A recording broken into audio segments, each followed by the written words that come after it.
we're all going in the dirt. Like, you're either going to be laying there wondering what could have been. I said, fuck that 10 years ago. When everything else tells you follow the game, do this, fuck all that shit. No, we go against the grain here. Like, you do what works for you. If it makes you happy, it makes you happy. Fuck everything else. Who cares?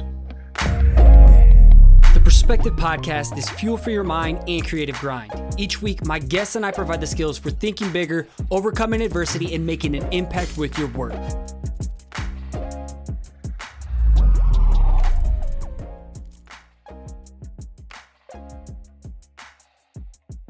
Welcome back to the now Side Hustlers Perspective Podcast. I don't know if y'all even knew this, but I just changed the name recently.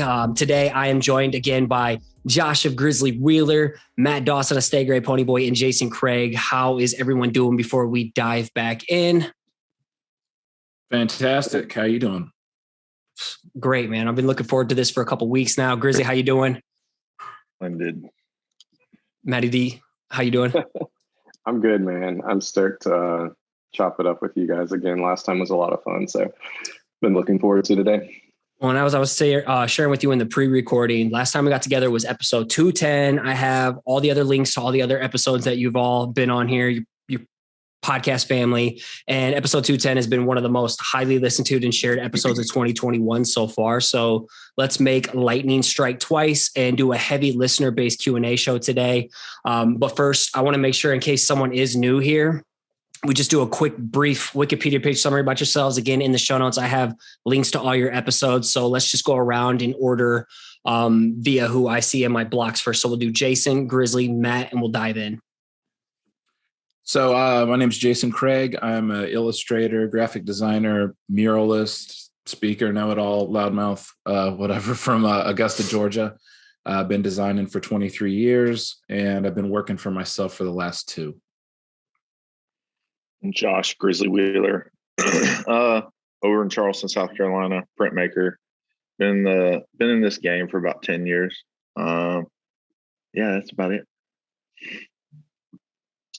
I'm Matt Dawson, aka Stay Gray Pony Boy. I'm based out of Austin, Texas, and I'm a product designer by day and a branding and identity designer all other times, as well as the founder of Crop Creative Conferences once upon a time.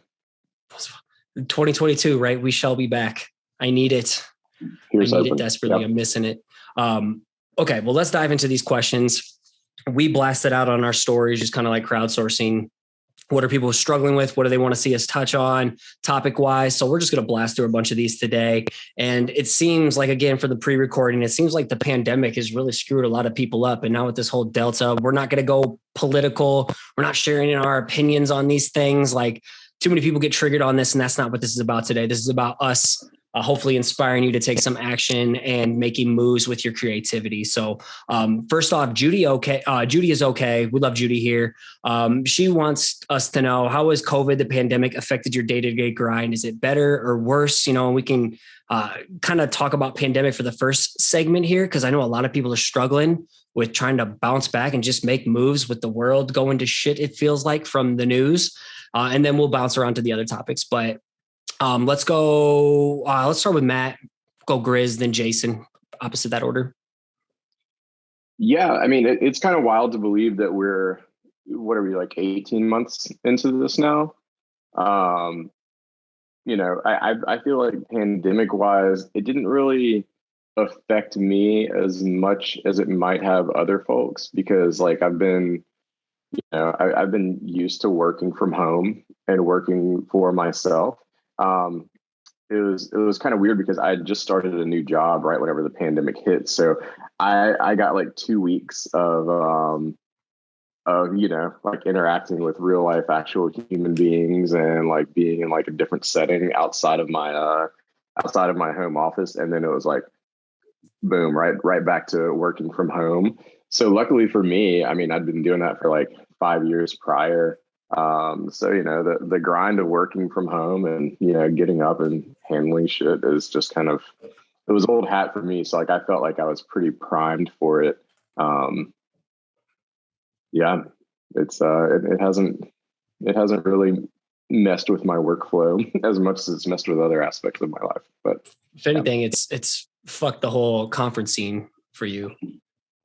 Yeah, I mean the socialization, is not having that is kind of weird, because then we have to kind of depend on like our devices, our phones and screens and iPads and everything for like interaction and inspiration. Like I miss real world hangouts and real world inspiration. Not just constantly double tapping and liking stuff. And I'm glad to see all of y'all on Zoom today, but I'd much rather be hanging out having a beer with you or something. Right. And you know what? I want to change this from specifically talking about COVID and pandemic. I feel people are worn out from this topic and conversation. I don't want it to be like that. So I want it to be more centered around with these questions. How do you navigate, make moves, and stay creative during uncertain times? I feel like maybe that's like a better lane to take this through. So, but let's just finish this question in terms of like pandemic wise, like Grizzly, how has this affected your day-to-day routine? Has it affected your business, what you do? I mean, been very well for us. I mean, I know a lot of people are suffering, but yeah, I mean, this has been as crazy as it's ever been since I've started this. It's only getting like better, but the problem now is that the supply chain is starting to show the trimmers. Like I literally just fought over thousands of hats a few minutes ago because they go in literally a minute because the distributors are all drying up, which, talking to other print shop owners, it's going to get dicey for the foreseeable future, but maybe that's where I have an advantage because I'm not a giant shop. So there's not as much on the line. And we recently bought a house, which was a crazy blessing that happened out of nowhere. And I'm literally building out my own compound as we speak. Like, just kind of, that was always my vision, my goal. And it's been really good. And I mean, I feel bad for a lot of people that are suffering, but if you keep your head up, I'm not a person that used to be like this, but I'd always hear successful entrepreneurs like, you got to find the opportunity. There's a lot of opportunity out there right now. You just got to you got to quiet the noise for a minute and just kind of meditate a little bit, or just kind of look at what's happening, because there's always opportunity. But I mean, Jason, for example, just talking to him, because I know he went on his own, and then all this insanity happened. And I mean, I couldn't be more stoked for him because it seems like he's crushing, but he does a great job. And right now there's so many people that probably weren't that good in the first place, and they're getting shaken out. So the people that were great that maybe couldn't break through, they're breaking through now because they're good at what they do. And there's plenty of work out there if you can get it done. But yeah. Plenty of work, literally. Yeah. Yeah. Thanks for the kind words, Chris. No, for me, and I've experienced every aspect. I've experienced every aspect of this thing. And I've tried hard to navigate it the best way. I tried to continue to do things as normal as possible, but it like a lot of people, I lost all the jobs that I had. I didn't really have anything to fall back on. And so I really had to reassess and find the kind of like the silver lining in it. And, a lot of times as creatives, as business owners, we tend to kind of build the ship as we're piloting it. And it's hard for us to stop, do the maintenance, do the repairs, and change course. And that's the way that I see this is it was a hard stop for a lot of us. And that's an opportunity to reevaluate.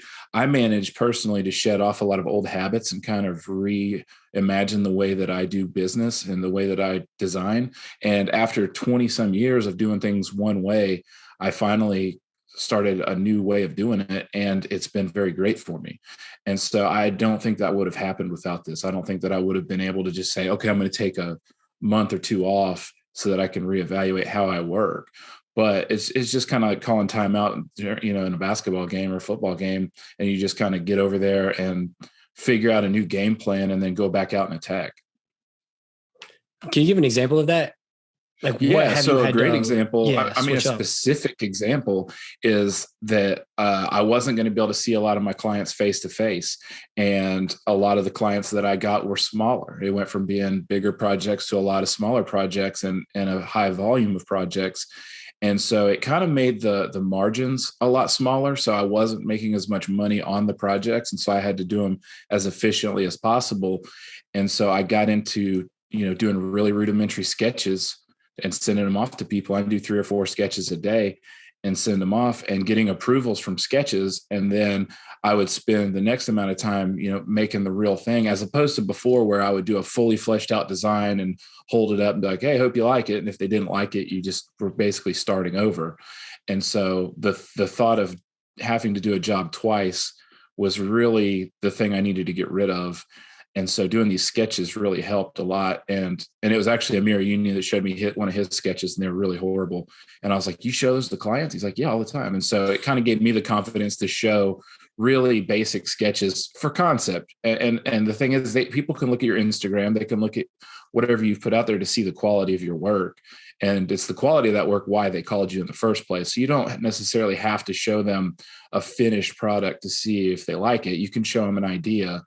And based on that, I've kind of grown that into my business model. And sometimes it does a lot for me. One, it builds up a lot of confidence in projects because I already know they like my idea. And that makes it so it's where it races to the finish line, and it's all technique and application after that. But the other thing it does is it speeds up the process so much, because if you have that burst of creativity in the shower or driving down the road, you can pull over and draw it really fast and text it to them and be like, yo, what do you think of this idea? And the really cool part about it on a client side is if they don't like the idea, there's nothing really invested in it. It's just like, no, I'm not feeling that. You're like, oh, okay, well, that was just a sketch anyway. I'll get back on the road. I like that. I like switching this shit through the lens of like finding the opportunity in a shitstorm. Matt, I want to ask you next, but real quick, for me, the opportunity during this whole pandemic is everyone's online and realizing like, hey, I got let go from a safe day job. There's probably other people out there who are honestly living in fear of like, oh my God, my job is so uncertain. And for me, I'm like, okay, let's leverage that. For me, we all live in uncertain times. And to me, there's never been a better time to bet on yourself and build something for yourself outside of your day job, outside of your 9 to 5. In this educational online space opened up for me. Everybody's at home or getting furloughed, losing their jobs. I'm like, hey, like I'm over here trying to help people build something to hedge against that bet. So like it's been a blessing in disguise for me, the pandemic and everything happening, me being at home and just grinding with people online who are looking to build something for themselves. But Matt, what's some type of opportunity that you've seen the silver lining and everything? I feel like you have a lot more downtime because, life isn't as normal as it once was. So you have more windows in which to do stuff that might have been occupied by something before.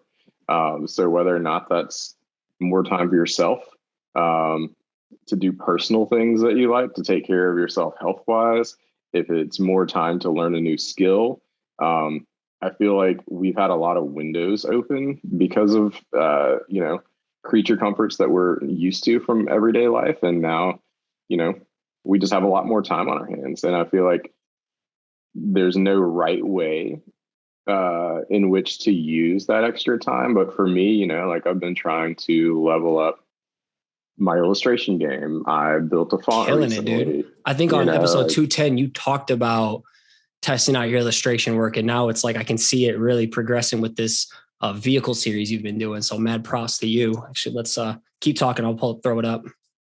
Yeah, no, thanks, man. And it's funny because last time whenever we talked about that particular illustration, I think it was some tiger or something, I really wanted to, but I didn't have any windows, or at least, I wasn't finding them. Maybe I wasn't looking hard enough, but that was still whenever things were pretty pedal to the metal. But, now life's a little quieter. It's a little bit slower. And, I'm trying to use this time to like level up some skills that I've always wanted to improve upon. And, it's a great opportunity. Yeah, I love it. As well as opportunity in like making fonts. Yeah. I mean, I'm not itching to do another one anytime soon, but I did have a lot of fun with that. And, it was a really interesting process. It was kind of like a bucket list thing, but, yeah, props to any typographers out there that do that on a regular basis, because it's intense. But had it not been for all this extra time that we have, I never would have done that. You know, and hell, like honestly, like I struggled to finish it in general. Like finally, like I just released it. Like I think I sent it to all of y'all, and I was like, fuck it. Done is better than perfect. I'm sure I'm going to get emails from people that bought it, like, the kerning on these two characters are off and this and that. But I couldn't scrutinize over it. I wanted to get it out into the world, and I didn't get that email. I didn't get that email. I didn't get the email. We must not be in the loop, Grizzly. We're not heavy designers, I guess. I got that email. Of course. It's on its way. It's It's in the mail. So yeah, I wrote down the Dropbox link on a piece of paper and mailed it to you. A lot of people are lacking creativity during these times. I don't have context of why, but how do you all keep that shit fresh? What are you doing? Like Grizzly, I feel like you live in a day-to-day. Here's the print job. Here's the vendors. Like, how do you keep shit fresh in your world, or how do you all keep the creativity pumping? I mean, it's there. It just gets battered by the. Also, sorry to interrupt you. This question was from Augusta Creatives. Any solutions for lack of creativity during uncertain, hard times? You can always do ayahuasca. That could help, probably. That will work. Yeah. Is there a reserve, an Indian reserve anywhere close? There's a church in Orlando. I think you can pay $600 to go do it, but that was in a Netflix special. Sold. But I think it's there. It's just some of us get battered over time worse than others, and it kind of gets buried. But I'm kind of in that place now where I'm not going to say thinning the herd, but I'm not taking everything anymore. Like, I'm kind of being selective and sorting the tire kickers from the people that, really need print work done or really need the help and the guidance to get to the finish line. Because taking all that work has just smothered my ability to just think, like have quiet moments to think. And I mean, you got to do that sometimes you got to pay the bills, but I've realized like all the money in the world doesn't matter, because if you don't have time to spend it, or it doesn't matter, it means nothing. So I'm kind of to reignite that creativeness, I'm kind of being more choosy, so I have a little more time to space out and think, because you need that quiet time, like to get it bubbling again, I guess. I mean, I don't know. Like, how are you finding new offerings to provide people? Instead of here's the standard T-shirt or the poster, how do you stay on top of like, oh shit, these people are doing something cool. How can I find a vendor to do that too? I mean, yeah, I think at this point, there's so much shit out there that if you do quality work, and I mean, we're not the best, but I'm always trying to be better and put the best stuff out there, and just kind of me personally take care of people and make good stuff, and then kind of see where the trends are going and in different products and stuff like that. But yeah, that's where those quiet moments help sort that out, to wonder what you could do with this, or push the limits of things. And I mean, me personally, I've definitely been buried, which is an amazing thing, because we were able to buy this house and everything. But yeah, it's I'm not going to keep going about that, but ask those other two guys that make stuff on computers all day long. Ask Jason about the graphic he just made me. All right, we'll go with Jason on this question of keeping that spark, that creativity going, and then we'll run it off Matt. So for me, like I people see me do a lot of different things, and a part of that is because I don't look at creativity as any one thing. I don't see it as I'm an illustrator, I'm a typographer, I'm a designer, a painter. It's that I've got this vessel that I just have this desire to fill every day. And it gets full with a lot of different things. I mean, talking to you guys is going to fill that vessel up a good bit. And so at the end of the day, which is usually about 5:30, I'm fulfilled. I was like, my vessel is full and I'm good to go. And other days it's painting. Some days it's making a logo. I definitely lost my passion for screen printing. I could give a fuck if I ever screen print another poster again right now. And, Grizzly doesn't have that option. Grizzly can't say I lost my passion for screen printing because that's his vocation. For me, it was a hobby and then it wasn't fun anymore. And so I quit doing it. I got back to drawing a lot of stuff by hand because it kind of sparks a lot of different avenues and things. And I kind of like for a long time, I was doing mostly Procreate stuff. And I was like, oh, this is so fast. This is so fast. But then lately I've been filling up sketchbooks and being like, I can burn through ideas so much faster. And I'll be on a sketchbook and I'll do something and I'll double tap it like I'm going to undo something. Same. I'll start like pinching and zooming on a. Yeah. But for me, it's like I can shift my focus somewhere else. And so if I'm not hitting this thing over here, I'll move over to this other spot. But never is there a day where I sit here staring at the floor going, oh, I'm not creative today. I can't come up with anything good. I just shift it. And luckily my client base is so diverse that if I can't figure out this branding thing, I don't toil. I move on to something else I know that I can figure out. And that's where that sketching comes back. I look at the sketch. I was like, well, this is approved. I can draw it.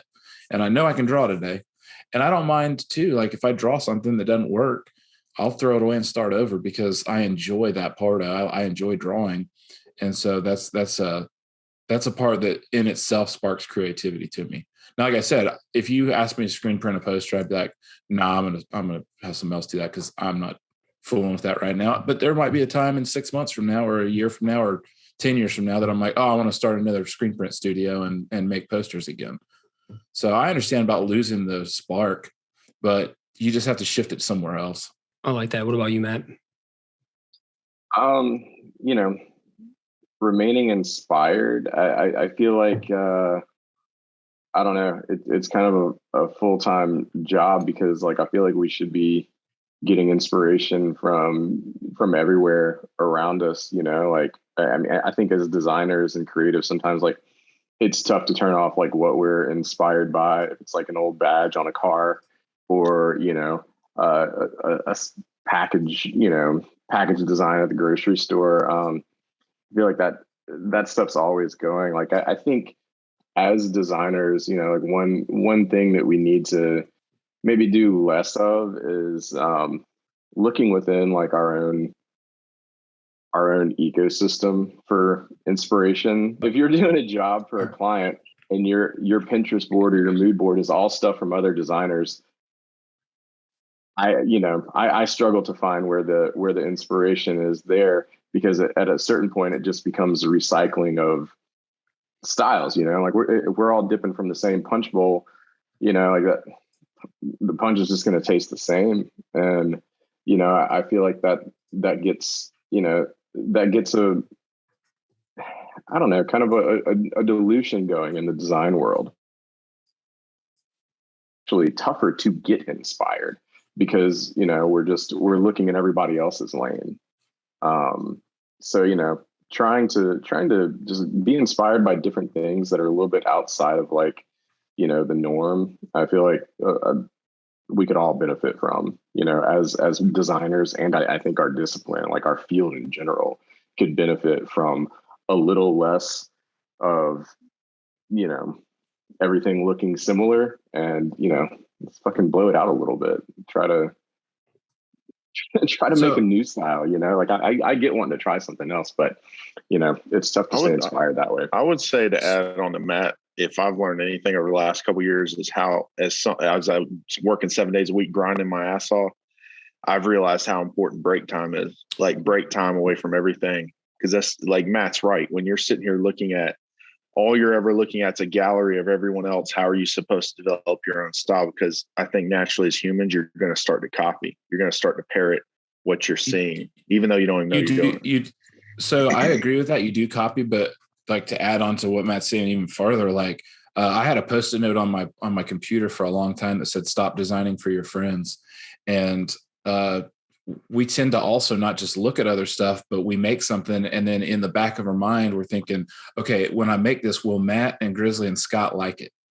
And that stifles us too, because then you're making something instead of for your clients, you're making it for your Instagram, or you're making it so that you can throw it up on the Slack channel and get props from the guys that you respect. And that's also a trap, because even like the self-promo stuff, you make something you want to send people and we're sending it to each other. Well, you're not my client. I mean, you need to make stuff that the clients are going to appreciate and the restaurants we work for are going to like and all that. And so not designing for your friends, I think is a tough thing to do, because we want we want to get props from our peers, but is that the best thing for us?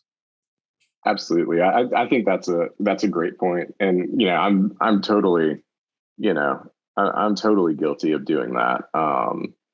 And you're right. It's definitely a trap, Jason. And it's funny too, because, like we're screwing up the parameters of the project. And like we're no longer designing for like, what's the best solution for the client? Like we're being a little bit selfish. And, I love you guys, but y'all have never paid me for shit. Like I need my clients to pay me. What's your Venmo? I need to impress them. But yeah, that's I pay you in heart emojis. Yeah. There you go. And to be fair, those weren't my words. My wife walked into my office and told me that, stop designing for your friends. And I wrote it down and put it on my phone. Way to go, V. Yeah. And I'm going to throw a curveball in here. A lot of people are struggling with the creativity. One, get your ass up and move. Like go take some fucking walks, get away from your screen, drink more water, get more sleep, turn off the TV, stop watching the news, like get away from all of these things and eat better. Like a lot of people have brain fog that they don't know. Like this is the shit I'm learning with my coach. A lot of people eat too much refined foods and lack of sleep and drink shitty, sugary stuff. And it's giving you brain fog and you're blaming it on outside external sources when really it's the shit you're consuming or not consuming and not doing and not moving that you're getting yourself stuck. And you don't need a fancy pill from your doctor to get you going again, or you're overstimulated. You've had too much caffeine. Like there's so many different circumstances at play that you're responsible for. And a lot of time we like to seek and blame like an outside external source of why we're not feeling creative at times, when really you're doing it to yourself. You're self-sabotaging. And I'm always speaking towards it because that was me.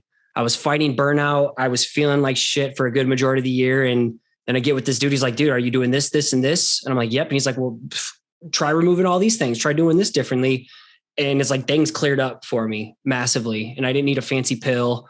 I didn't need to pound 17 monsters in order to do something. It was just all little things I can make changes for myself. So speaking to creativity too, I got my upcoming new fall 2021 student, Drew Ordway. I want to give him a shout out, but he says, do you have any advice for being creative on a deadline? I feel like I could flow this one off this. He says, when the project is due, but your creativity is just not flowing that day, what do you do? I'm glad I'm not his boss. Let him have it in a lovingly empowering, encouraging way, because maybe we're missing some context from him. I mean, somebody once told me that they said that I can design with a gun to my head and that's a talent. And I was like, that's not a talent, it's a fucking job. And that's it. Sometimes it's Friday at 3 and you got one foot out the door and a client calls and says, yo, I got to get a thing out by 5. And you just have to sit your ass back down and get it done. That was corporate life for me. It was always a freaking Hail Mary at the end of the day. Right. And if you can't do that, and I mean, it's not a thing that you want to do. If you're doing that every single day, that means you got a different problem. But if you can't do that on occasion, then you really need to get back into the batting cage and practice because when it's game time, you're supposed to deliver. And I will give this dude props. Like he's a very talented designer. I'm sure. I'm sure. Yeah. I will say this about that not being like a designer without being rude. That's called being a grown up. Like, sometimes, you got to work after it. It's not glamorous. It's not romantic. And it's just being a grown up. Being a grown up is doing all the shit nobody sees that no one thinks about. Like, it's just being a grown up. I mean, Grizz, you have real actual like scenarios where like your AC could go out and it could be 150 degrees and you have 1,000 shirts to print. I mean, I have machines act up and stuff. And like, my wife's watched me throw shit around the shop, and people probably hear yelling outside, just because it's out of frustration. Because it's like, what's funny is when I finally switched the gear of I don't get pissed off about it anymore, because I didn't want to accept that this is reality. What can go wrong will go wrong. And when you learn to wake up every day, not hoping there'll be problems, but understanding there's probably going to be problems, and instead of hoping the whole day goes without problems, when you wake up accepting there's going to be problems, you move through them faster and easier. It doesn't emotionally wreck you or screw up your day. And I used to be the opposite. I'd wake up like, I hope today goes perfect. It never fucking goes perfect. But now when the days go really well, I appreciate it more, but I don't freak out as much on every other day when shit goes down, because it always, the more this fucking gets bigger, the more it does. More machines, more clients, more just anarchy. Scale, the more responsibility. What is the word responsibility? Means you are able to respond. And what is it? Yeah. True test of character is how do you respond to bullshit? Yeah, but a step above responsibility is accountability. Yeah. And you got the ability to account. You got to be. You have to be. You got to be accountable. I mean, it's got to come back on you. If you can't get the job done, it's not because of, it's not because I was doing whatever or any reason, because no matter what Grizz's problems are, the client doesn't give a shit. No, they don't care. They gave you their money. Where's my shit? If you don't have it, I'll find somebody else. And like, my job every day is to keep everybody happy enough, and myself after that I want to keep doing it, but I also don't lose them because for whatever reason. I mean, that's what a couple of times I've been asked, like, how do you get to work with the people you work with? Well, you don't see all the stress and all the after hours because you can either fucking deliver or you can't. And that's how you get to work with the coolest people, because they don't fuck around. They don't have time for that shit. They don't want to pay twice. They want to pay once and get it done. Like, it's that simple. And not everybody can do that because it's a lot of stress. It's just how it is. It's never going to change. It's never going to change. Matt, do you have anything you want to add on that before I dive back in? I think I understand where this guy's coming from. I don't know, like maybe because I'm very much performs under pressure kind of designer. Same. So like I feel like whenever it is down to the wire, like that's whenever, I don't know if it's like a fight or flight creativity instinct that comes in and like helps me get through it. But like if his question, like I don't know if he meant to word it this way, but like if you're talking about like the day it's due and creativity is not flowing, then like that portion of the question right there seems like a pretty inherent problem. Like creativity is not flowing and it's the day it's due. Like when did this project start? What external things prevented you from getting that flow started earlier? Was it, did you have too much stuff on your plate? Like, did you maybe mismanage your priorities and responsibilities for this particular project? A lot of times it's not so much a creative block as it is, a mismanagement or, like a misuse of your time and your energy and your resources. Overcommitted or lack of initiative. And again, Drew, we're not attacking you here. We're just speaking at this without context from a broad perspective. I want to add some nuance to the question though, because I wonder too, like, say that it's not the deadline. It's not that part. Say that you've got a job, you have a brief, and from the start, that this isn't going to be a job that is going on Instagram. It's not going to win any awards. It's just a crappy print job, or it's an icon set that nobody's ever going to see, or it's a logo for you don't really want to move on job. Get paid and move on. How do you motivate yourself to do that when you know that there's other stuff that you'd rather be doing? How do you do that one? Dude, that's funny. That's like aligned with a massive question, and maybe you all can shed some light on this, but like the number one question I get for students is when they start finding their grind with like finding their groove with their side hustle, and now they're at a day job. How do you stay motivated at the day job when there's something else you'd rather be doing? I'm like, I had a hard time answering that. So But I like that. If there's something you really want to do, how do you stay motivated to get the other shit done? Because it's a means to an end. Like all of us would love to just do what we want to do all day. But again, that's called being a grown up. Like you're not a toddler. You gotta build the footers to the bridge before you can put the fucking bridge together. And, you know, you got to hold the shit up. And that's probably the day job. Like you got to cover them bills. You got to cover all that stuff. And like, what was the guy's name for the previous question that we were talking about? I just want to say something to Drew. Like, I'll say this, Drew, like speaking to you directly, none of us are trying to criticize or attack you, but like, you sound like you're trying to be successful. And depending on how you take the information we just told you is a big differentiator between the people that are successful and the ones who get butt hurt and go hide in the corner. And like, and some context on Drew too. Drew didn't have like a design background. He is getting into the design game like late after like Army and everything. And he's really finding his groove quickly. Yeah. So he's newer to the space. So I feel like y'all opinion is going to be super helpful. I teach my kids all the time, hard work outruns talent any day in life because talent gets fucking lazy. Talent had it a little easier than most. And like, you just grind it out and take this advice and process it. It's going to beat you up a little bit, but how you apply it, that's crucial to your next phase. Like, because if you can take it and apply it in a productive way, that's one of the core elements of like leveling up in this game of life. Like it just is, because not everybody can do that.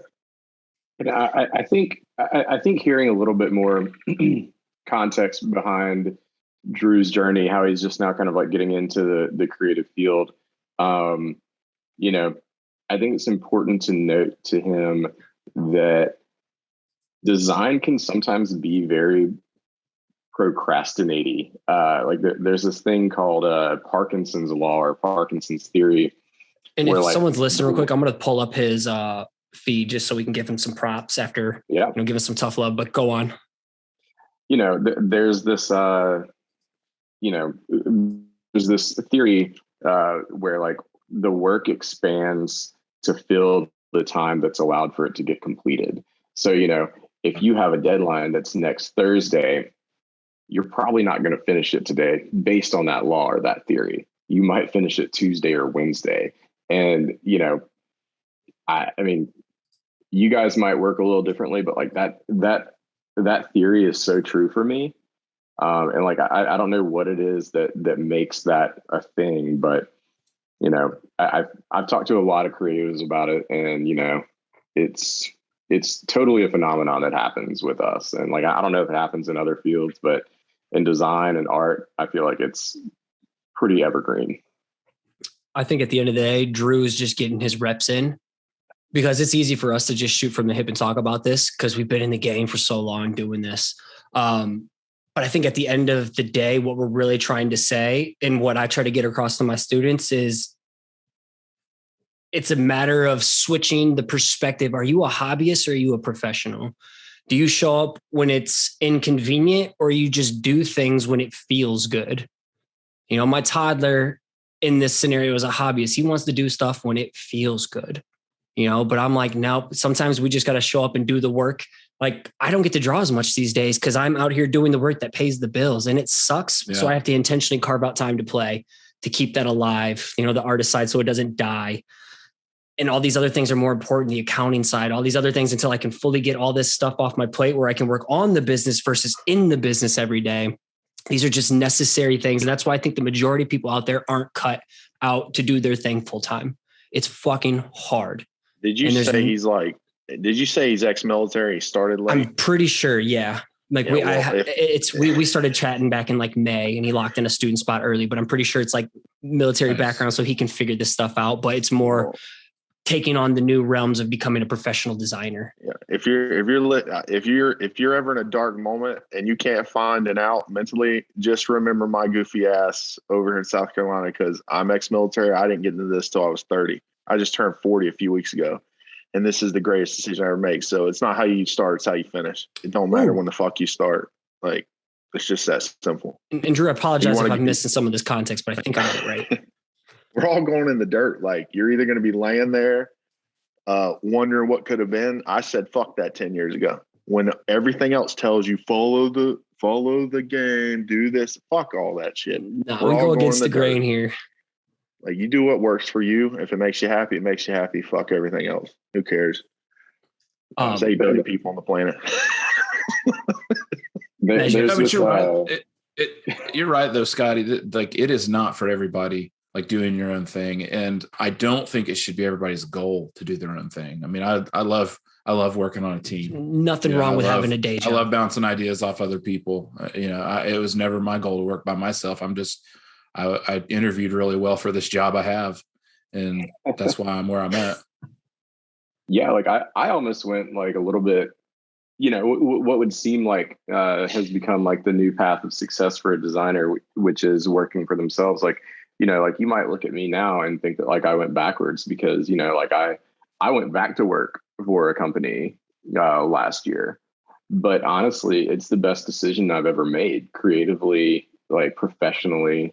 And, like I've never been happier. Like I did the hustle in my own thing, and, like I'd worked for people before, but, like there's a lot that's behind. And like, I'm saying this right now to kind of answer a handful of DMs as well. But, like people always ask me like what it's like to work for yourself. And like, I'm always just very brutally honest with them. I'm like, what you see on Instagram is like such a small fraction. What you see on Dribble, such a small fraction. You don't see the time away from your family, the fractured relationships that it might cause, the mental and physical health aspects of it. You just see the glitzy, glamorous side, the projects that we only want you to see, not the shit that we maybe did that took care of this or that. And, it just gets to a point where, like, is that juice worth the squeeze? And for some people it is, for some people it isn't. Like, I had an amazing opportunity with an amazing company come up, and, I've never been happier. Like I'm super stoked about like the work that I'm doing. I'm expanding my skill set, and honestly doing that kind of helped reignite the spark for stuff that I was getting burned out from like a branding perspective. So like now that I'm not doing branding and identity all day, every day, I'm really stoked to get into it whenever the time comes to do that.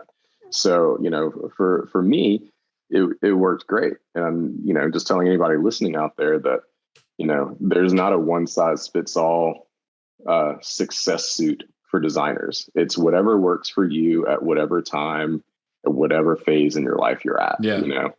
If I get one more student telling me they're about to go out on their own, I'm just going to start being like, get a job first before you go out on your own. And the beauty of you having that day job is now you get to say hell yes to whatever project comes your way that interests you. And if it's not something that floats your boat and doesn't get your fucking jollies off, you don't have to say yes out of desperation to make a mortgage or put some fucking food on the table. That's the beauty. It's a beautiful thing having a day job.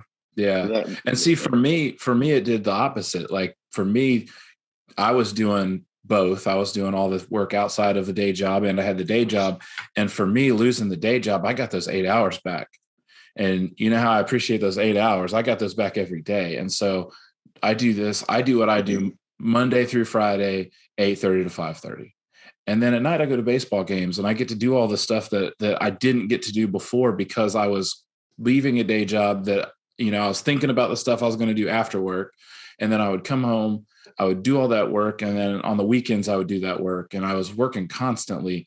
And so by trimming off the day job, it gave me that time back. And it took a big step for me to do it. But it really, a friend of mine that runs a business, he came up to me. He's like, do you think that you would make less money if you didn't have this job?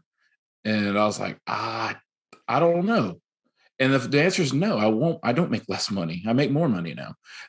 And it's kind of odd, but at the same time, I have to paddle this boat 24 hours a day, whether I'm working or not. I have to always be working. I have to always be cordial to people. I have to always plant seeds. I have to always do these things. And it never ends. That it's not a side hustle. It's a full-time hustle, and it never ends. Agree. I like it best. I think, Jason, you said this a while ago on like one of our OG podcast episodes. There's no one size fits all creative career path, just like Matt was saying. There's not. I want to say this about Jason real quick is that I don't know if people know he crushes so hard in Augusta that he has his own table at Red Lobster over there. I just don't know if people know that. That's right. Give me them biscuits. No, but and that's true though. You have to stay at it. And I am not an anti-boss person. I've had bosses give me $5,000 raises before. And if you can't just sit there and say, I can give myself a $5,000 raise right now, then you probably, not ready to work for yourself. I lost an $11,000 gig the other day. And if you can't do that, then you shouldn't work for yourself. It's a roller coaster that you're not in complete control of. The only thing that you're in control of is that you got on it, and then it's in control for whenever you get to climb off of it. And so it's fulfilling, but it's also anxiety inducing. It's panic inducing. It's your back is against the wall every day, and you're never sure when the next paycheck's going to come from. Like I've barely made any money in Q3 so far. As we're recording this, Q1 crushed it. Q2 was all right. Q3 has been a little bit slower because I've said no to like everything as I get the next coaching program going. Like, you never know where the next cheddar's coming from when you do this. That's right. Well, and you've also got to really pin down like your reason for doing it. Is it to spend more time with your family so you get those 8 hours back? Like if you felt like that's what you were missing, like. Is it to restore balance? Is it for something that's worthwhile? If it's for clout though, if it's to make to keep up with keeping up with the Joneses, like if it's for that, man, you're getting into some shit that, like that might not be worth the squeeze. It's got to be a powerful driving why that's bigger than just like vanity metrics, cool points, brownie points. It's got to be bigger than that. I was clout chasing for so long, and I'm like, oh man, I was crawling up the wrong fucking building, using the wrong ladder in the wrong building. And if it's because you had a bad relationship with a boss or a company, like that's like one entity. That doesn't mean everywhere else is like that. Like I think Jason and I had this conversation where there aren't bad jobs, like there are bad bosses and bad companies, and like that's such a true statement. And that's just like any relationship, like if you're in that bad relationship, go out, somewhere else, get in a new relationship, reevaluate that, but don't cast off relationships forever because that one was bad.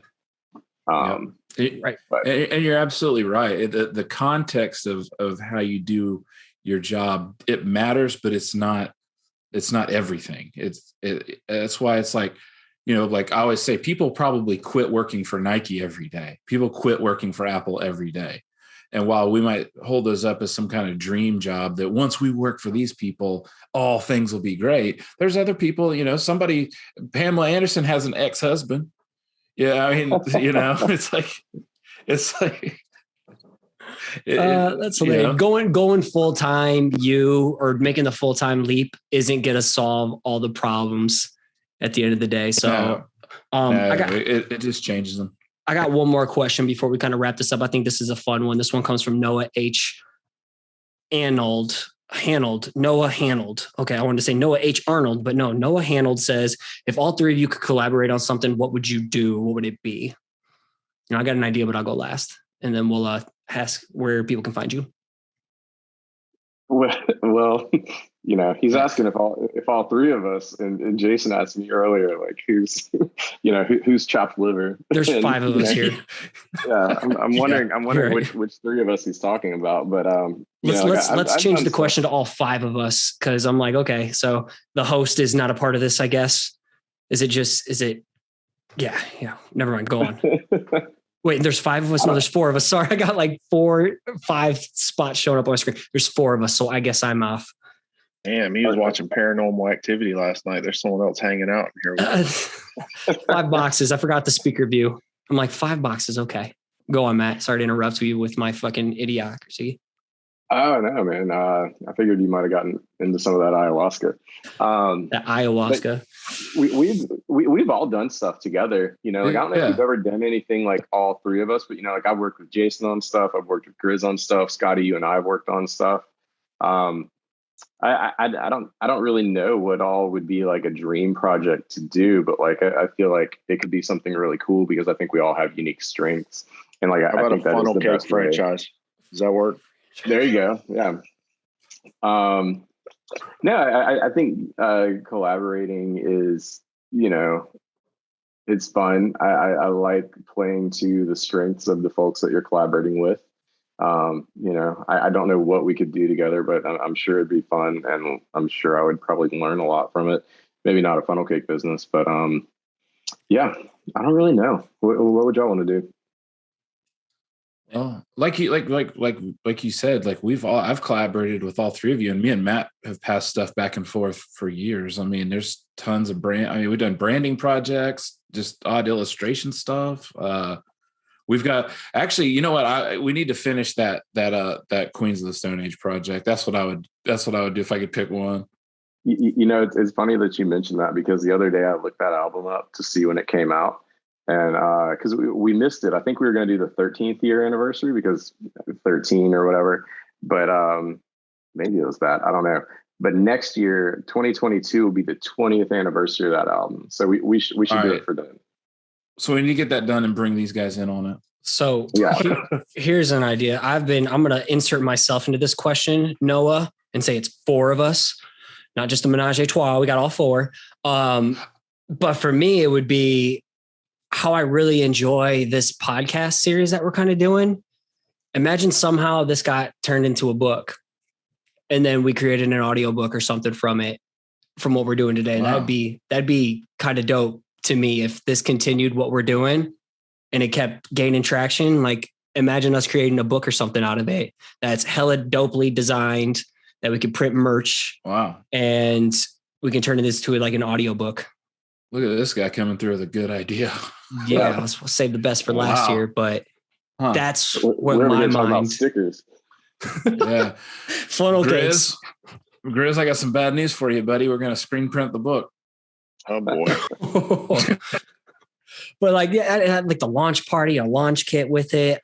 I don't know. To me, that could be really, really dope. High on my bucket list is doing some type of book and an audiobook within the next couple of years. I'm like, shit, that would be a dope project with the homies. Even if we sold one copy to my mom, that'd be dope. Yeah, it's got to be something you can hold in your hand, though. It can't just be an audiobook. I'm just talking about a secondary version of it for those who love the audio that we do. Oh, yeah. Yeah. That's true. You know? So what if I would make we us, take turns reading a chapter or do we hire somebody? We'll cross that bridge when we get to it. No, it's going to be us reading it. Boys? I want Grizzly fucking yoked on his section, just going off on his chapter. What if we do another one of these podcasts and I'll make us custom socks and we'll do the whole video with hand puppets? I like the book idea. I'm just imagining. I wasn't sure if you're going to go like the Red Hot Chili Pepper route with just the socks and we'll all we wear it's is like just an old church youth gym doing sock puppet shows. That's hilarious. As we sign off, this was dope. I really appreciate y'all time. Where can people go to find you, support you online? I'm at the Hustler Side Hustles book project.com now, because I think we're going to get about 1 million DMs about that. No, I'm Jason the 29th. You can find me at jasonthe29th.com or crunkfriday.com if you want to find me there. But Instagram is the spot for me right now. And if you hit me up, I'll usually hit you back. I think I figured out the name of the book. You could do Hustle Hard and then cover in parentheses. Hustle hardcover. Come on, guys. Yeah. Grizzly Wheeler, give it a goog. Give it a goog. This fucking guy. Dad joke. Okay, so people follow you at Grizzly Wheeler. If you choose wisely. Yeah. Find him at Costco. Yeah. Looking for them Kirkland shoes, man. I'm waiting for that camo colorway. Them Kirkland. What do you call goofy shoes? Bobos? What's like Crocs? What's the one like? Didn't you used to have a pair of like white K Swiss, and they call them like, what did they call them when we were growing up? Like Bobo? I thought it was Boas when you was wearing like. They just called me poor. I don't know what they called you. Matt, where can people find you too? You can find me on Instagram at StayGrayPonyBoy and StayGrayPonyBoy.com. Right. He runs he's looking for investors for his mini horse farm outside Austin right now. So there you go. Yep. And I'll link up everybody in the show notes. Fellas, appreciate you. I'm looking forward to round 3, and maybe this book can manifest itself into reality one day. But have an incredible day, and hopefully we get to kick it maybe at CropCons 2022. Oh, yeah. You know, hopefully that's at least next time we all get to connect. So later. Love y'all. Peace. Thanks again for listening. It'd be awesome if you took the time to subscribe to the channel, hit the like button, and let the comment below so we can connect. Again, if you want to catch a shout out as a future listener of the week, make sure you subscribe to the show on iTunes and give it a rating and review.